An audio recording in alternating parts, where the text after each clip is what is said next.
The story of Ashtavakra. Long time ago there was a sage named Udalak. He always performed sacrifices and would teach students. He had a disciple named Kahod whom he taught the Vedas. Kahod was an ascetic who subdued his mind and senses. Impressed by Kahod's conduct, Udalak married his daughter Sujata with Kahod.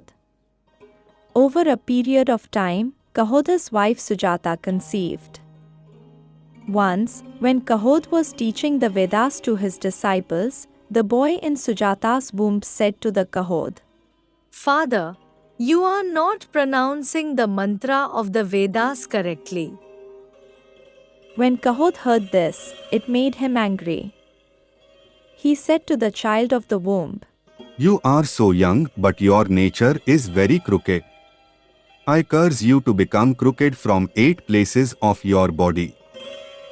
After some time, Kahod's wife said to her husband, Swami, this child is now in my womb, but after he is born, we do not have money to bring him up, so you please arrange for money.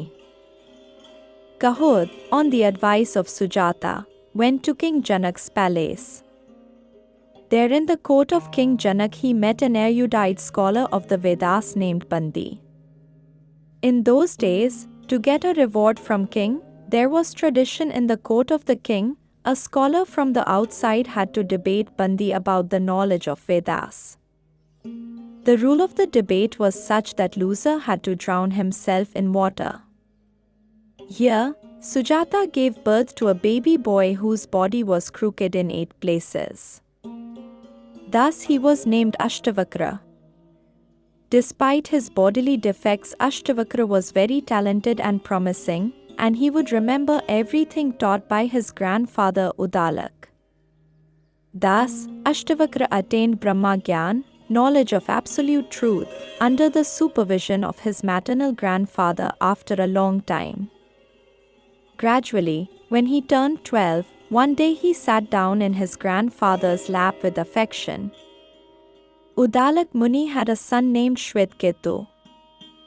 When Shvetketu saw Ashtavakra sitting on his father's lap, he grabbed his hand and lifted him from his father's lap and sat down.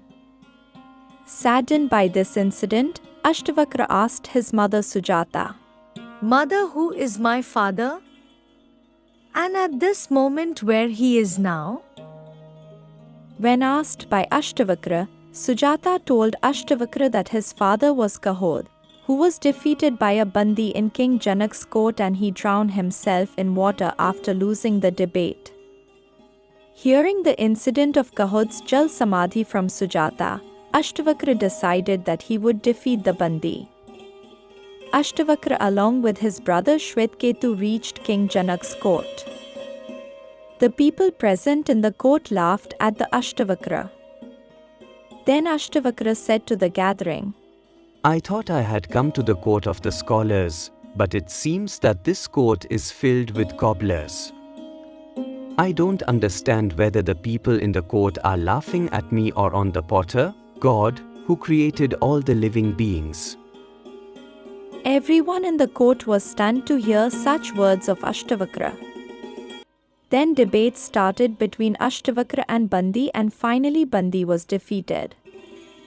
Ashtavakra demanded King Janak same punishment for the Bandi. Then Bandi said, I am Varun's son, water demigod. My father was performing sacrifice in Varunlok, so he needed Brahmins for the rituals. That is why he drowned the Brahmins in the water and brought them to there.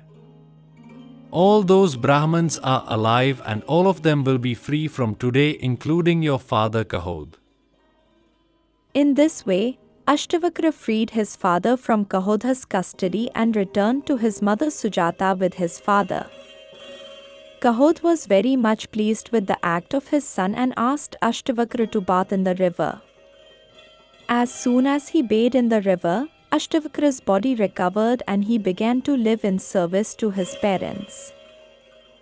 Take-home message from the story of Ashtavakra. A worthy and noble son always become the cause of pride for the parents.